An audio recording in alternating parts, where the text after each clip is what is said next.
Now, everything we've done so far regarding the calendars and controlling the working time has all been around controlling the availability of your work resources. Your material resources are inferred as infinite. But it is also possible to actually assign a calendar to a task.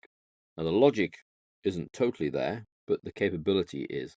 And sometimes, on the very rare occasion, it might prove quite useful. Because what you can then do with the calendar is actually override how that task gets carried out.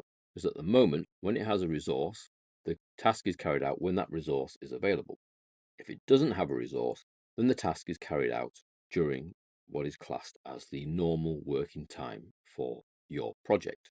If, however, you have a particular task that can be carried out regardless of any working time, perhaps it's an automated task that we can just trigger and let go, and it will only take as long as it takes.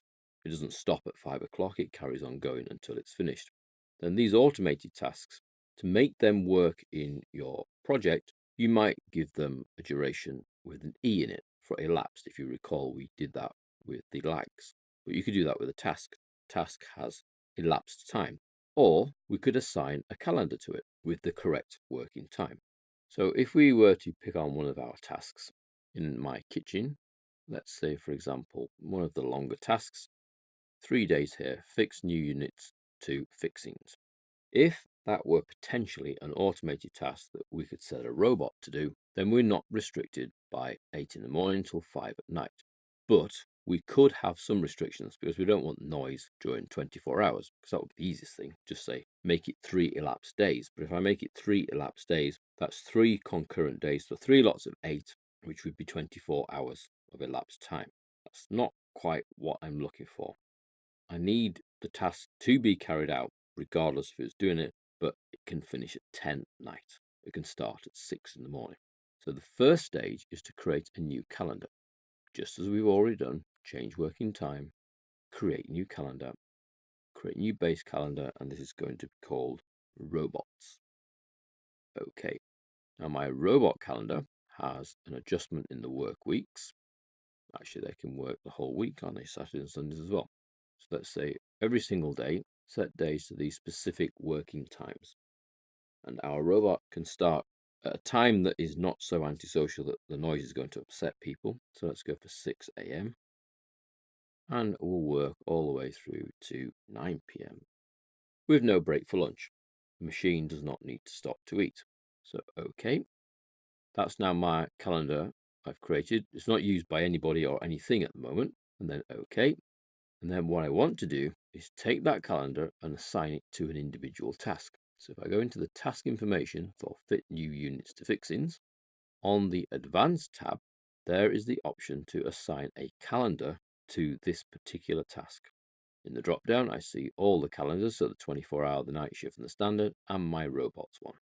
Now, as soon as you assign a calendar, you have this additional option here to say the scheduling ignores the resource calendars. But in the case of fixed units to fixings, I will need to do that. Otherwise, the joiner's availability will control when the task takes place anyway. I tell it to ignore the resource calendars and then OK. And you'll see that things go a little bit crazy in that my joiners then become over allocated. And I get a symbol here to say the calendar robots is assigned to this task. This task is set to ignore resource calendars for scheduling.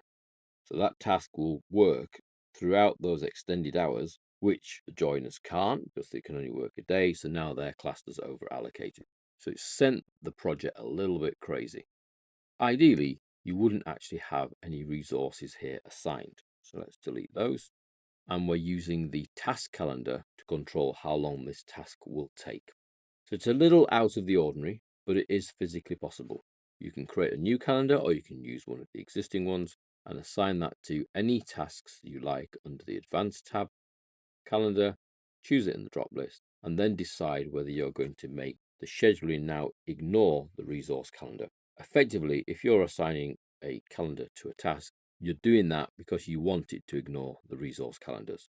If you're using the resource calendars, then there's very little point in assigning the task its own calendar, because the resources availability will then affect how and when that task can take place.